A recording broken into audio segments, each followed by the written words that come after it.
Jangan lupa subscribe di YouTube channel Metro TV News dan juga nyalakan notifikasinya. DKI Jakarta telah menerbitkan aturan baru yakni sistem ganjil genap motor pada masa PSBB transisi. Dan sejak diterbitkan pekan lalu, aturan baru ini masih belum diterapkan dan kini tanggapi beragam oleh sejumlah warga.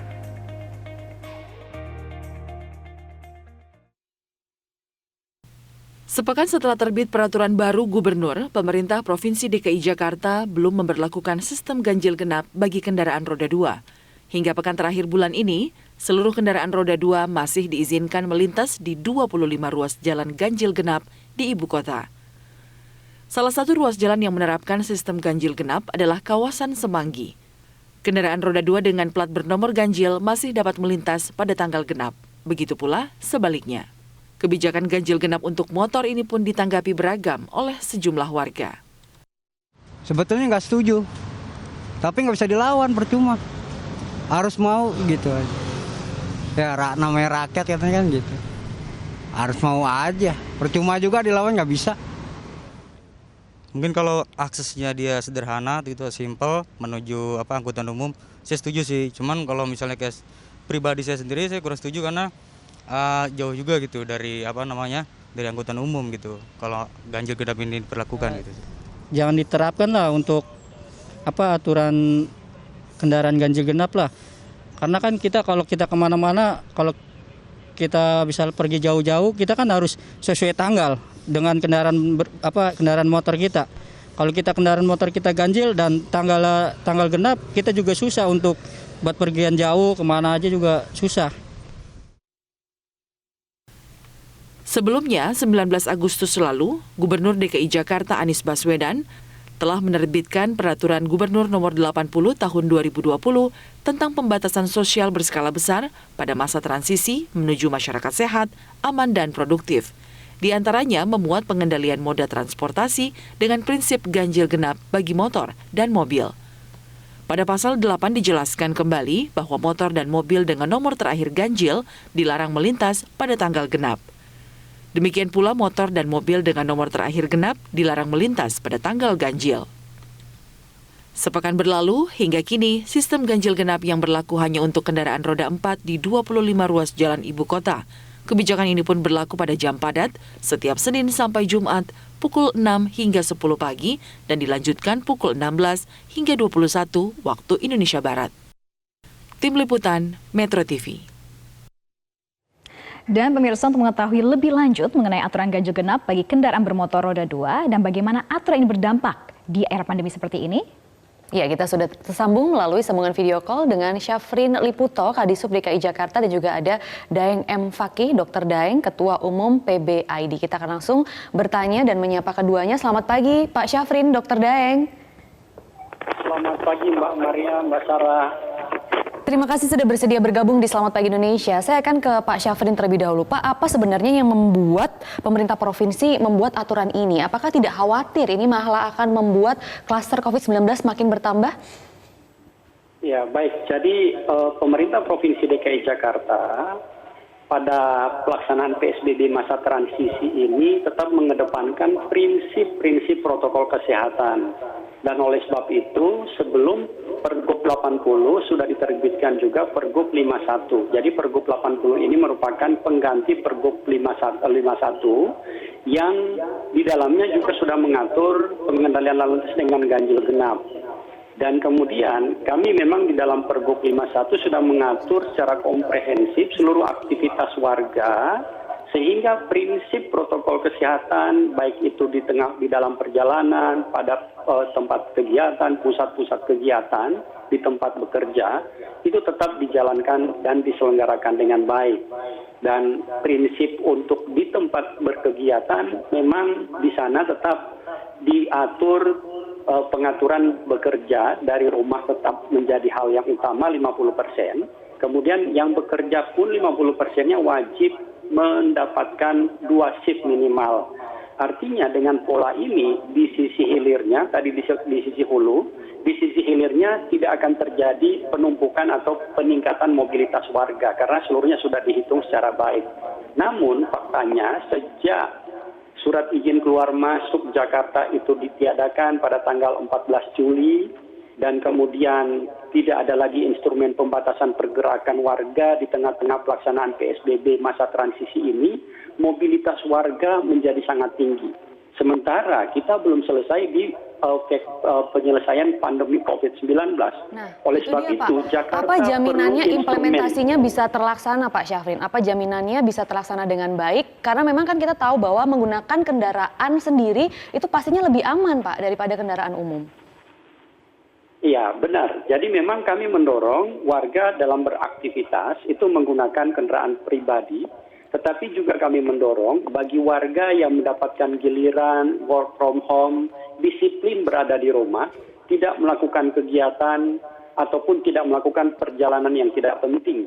Banyak hasil studi menyebutkan bahwa begitu orang mendapatkan jadwal bekerja dari rumah, itu mereka kemudian berjanji dengan temannya yang juga sama-sama mendapatkan giliran bekerja dari rumah untuk kongko-kongko ke satu tempat. Dan ini yang tentu tidak kita harapkan terjadi di tengah-tengah pandemi COVID-19. Oleh sebab itu, instrumen pengendalian lalu lintas yang sekarang menjadi instrumen kebijakan pengendalian pergerakan orang di Jakarta, ini yang diaktifasi.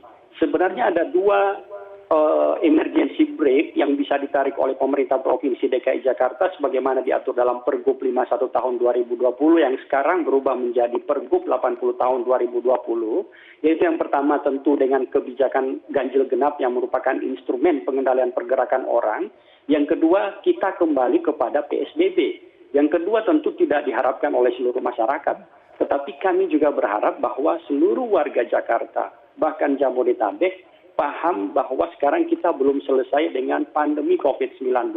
Kita masih berada di tengah-tengah pandemi COVID-19 dan perlu pengendalian diri untuk melakukan pergerakan yang tidak penting.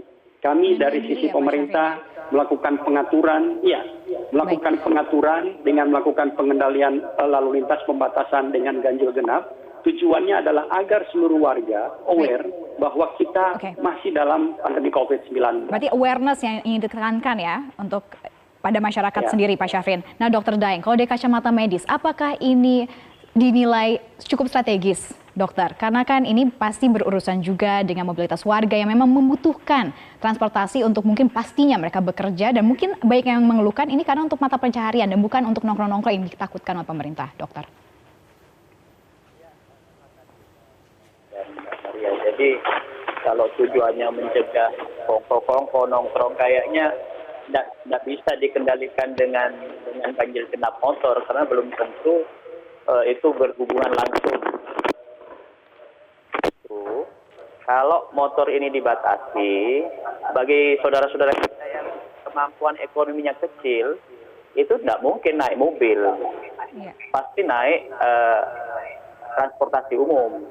Dan itu kalau terjadi, saya yakin tambah berjubel itu di stasiun, di komuter dan lain-lain. Kalau itu terjadi, maka transmisi atau penularan COVID akan lebih besar.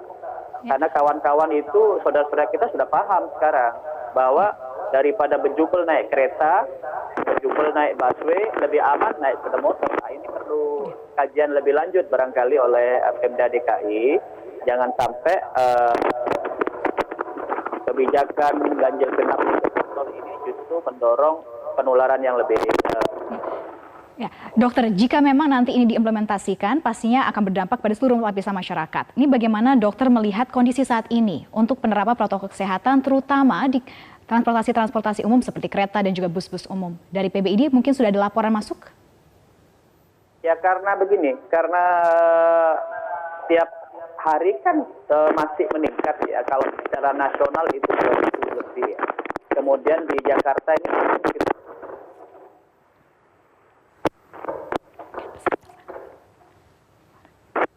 kalau moda transportasi kemudian dari yang sepeda motor banyak beralih kembali ke transportasi umum, kami memang sangat khawatir itu penularan akan menjadi lebih besar lagi. Jadi ini perlu perhatian kita nih, karena kawan-kawan atau saudara-saudara kita yang memiliki kemampuan ekonomi tidak seberuntung yang lain, itu tidak mungkin akan memilih transportasi, misalnya bawa mobil sendiri, atau naik taksi, atau naik grab mobil, tidak mungkin. Jadi kalau motor dia tidak bisa pakai, pilihannya ke transportasi umum seperti busway dan kereta api. Ya, berarti himbauannya apa dokter untuk para masyarakat yang mungkin memang harus terpaksa menggunakan transportasi umum karena tidak bisa lagi menggunakan nantinya jika diterapkan kendaraan pribadi?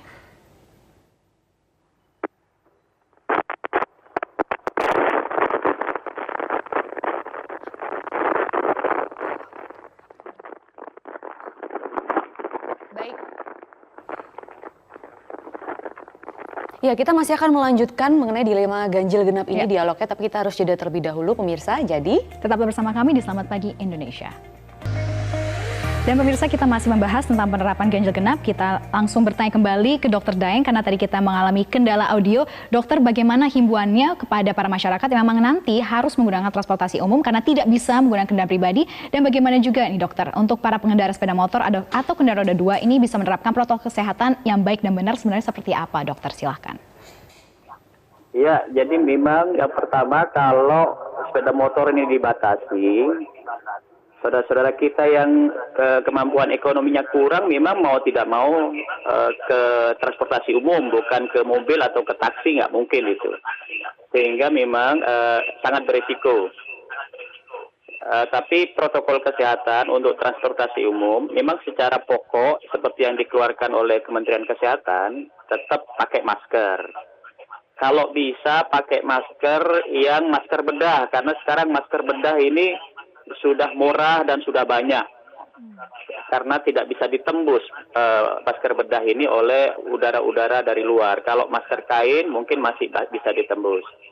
Kemudian yang kedua tentunya sering melakukan bersih-bersih pada badan, terutama tangan kita. Ya, yang sulit dilakukan untuk transportasi umum adalah menjaga jarak dan berkerumun. Ini yang sulit sekali.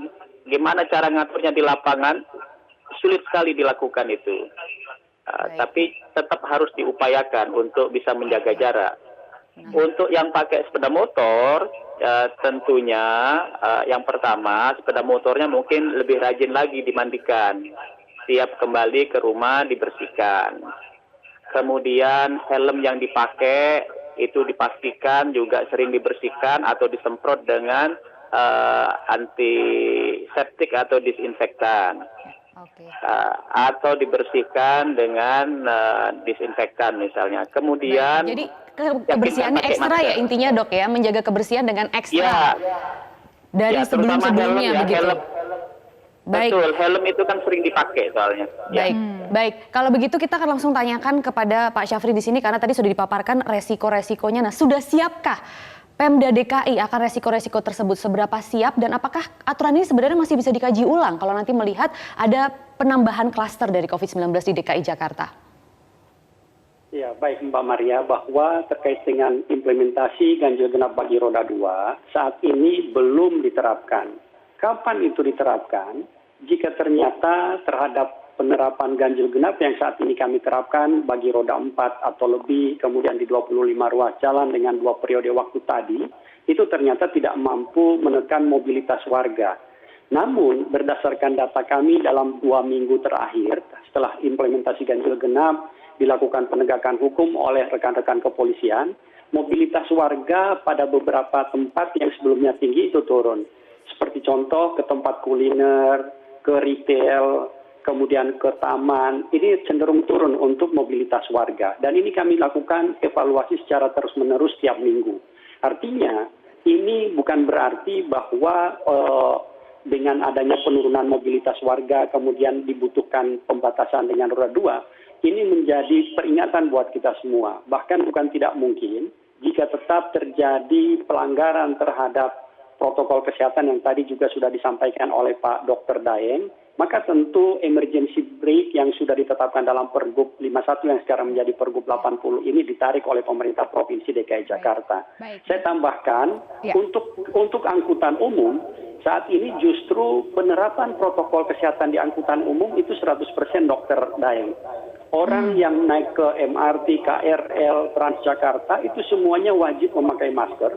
Dan sebelum masuk mereka sudah disiapkan wastafel dan juga disinfektan di depan. Berarti balik lagi ya, Pak Syafrin, ini untuk warga. Ya. Berarti ini kembali lagi ke disiplinan warga ya.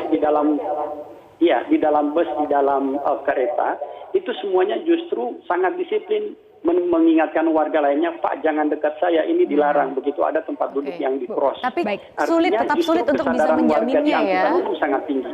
Oke, memang ganjil genap Kami roda 2 selalu masih akan melakukan diterapkan. pengawasan. Tapi kalau mobil kan sudah Ya. ya Pak ya. Mobil kan sudah. Ya nanti kita Ya, akan sudah, kawal, mobil kita sudah akan diterapkan. lihat nanti bagaimana evaluasinya seperti apa. Baik, terima kasih Pak Syafrin, terima kasih Dr. Daeng sudah bergabung bersama kami di Selamat Pagi Indonesia.